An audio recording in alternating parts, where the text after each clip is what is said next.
Liquor స్కామ్లో ముమ్మరంగా విచారణ కొనసాగుతోంది. మాజీ ముఖ్యమంత్రి జగన్ వ్యక్తిగత సహాయ కార్యదర్శి నాగేశ్వర రెడ్డి, సాక్షి ఎడిటర్ ధనుంజయ్ రెడ్డి ఇంట్లో సిట్ సోదాలు నిర్వహించింది.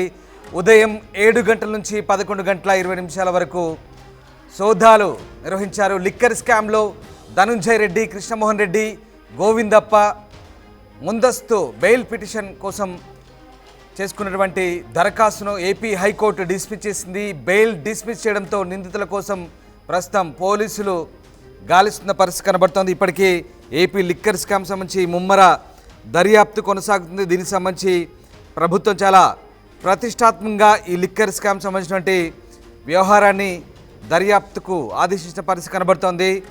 ఈ నేపథ్యంలో లిక్కర్ స్కామ్ కేసులో నిందితులకు సుప్రీంకోర్టు అయితే షాక్ ఇచ్చింది. ముందస్తు బెయిల్ కోసం దరఖాస్తు చేసుకున్న ధనుంజయ్ రెడ్డి, కృష్ణమోహన్ రెడ్డి, గోవిందప్ప పెట్టుకున్న పిటిషన్ కొట్టివేసింది.